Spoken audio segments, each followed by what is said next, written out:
Perubahan itu butuh stimulus internal, bukan paksaan, bukan juga tekanan, tapi internal drive yang muncul dari kesadaran diri sendiri. Halo semuanya, kenalin nama gue Gentar Diansyah, biasa dipanggil Dias, dan di sini gue kesempatan untuk menjelaskan materi yang pernah gue rangkum untuk konten awalnya, dan sekarang gue pakai untuk tugas 3 di mata kuliah public speaking.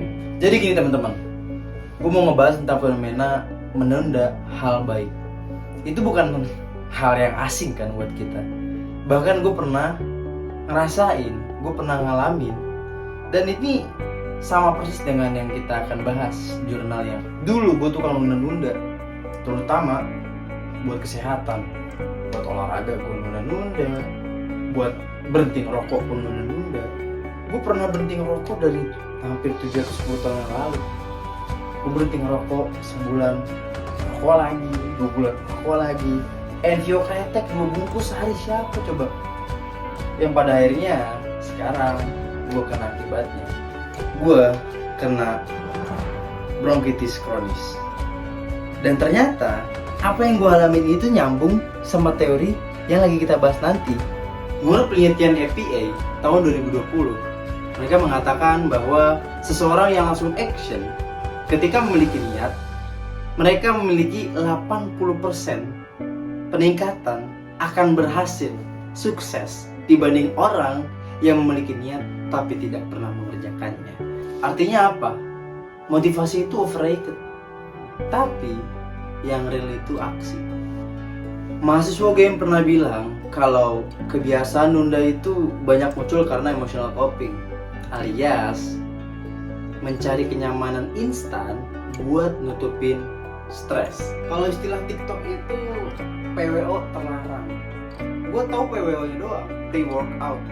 Pas gue baca-baca, pre-workout terlarang itu yang dimaksud adalah mereka lari kalau udah di ghosting.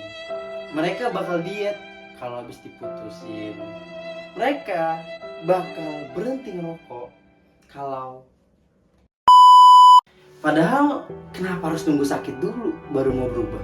Kenapa harus nunggu gagal dulu baru mau mulai serius? Dari pengalaman yang gue punya, semakin sering lu ngomong ntar aja deh nunggu tanggal 1, ntar aja deh abis akhir tahun, ntar aja deh abis lebaran, lu semakin jauh dari versi terbaik diri lu. Niat tanpa aksi itu ibarat korek api yang gak pernah lu nyalain, lama-lama juga mati sendiri.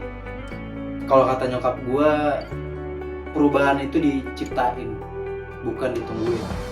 Kalau lu mau berubah, ya lu harus nyiptain hal tersebut. Lu yang nyari, lu yang narik, lu yang usahain, bukan lu yang nunggu. Gue sendiri masih proses.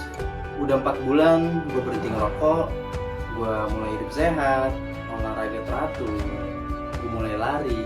Bukan karena tekanan sosial, bukan karena sakit juga ya, tapi gue udah sadar. Sebelumnya gue sakit, tapi gue lakuin lagi ya.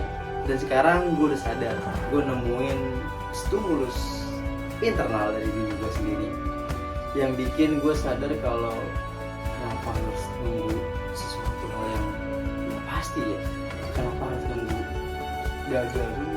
Kalau lu relate sama cerita gue, nggak usah nunggu tanggal 1, nggak usah nunggu akhir tahun, nggak usah nunggu habis lebaran, apalagi nunggu habis diputusin. Lu nggak bakal jalan bro. Ambil langkah lu sekarang, lu jalanin, lu bakal nemuin versi terbaik dari diri lu. Sekian dari saya, sampai jumpa.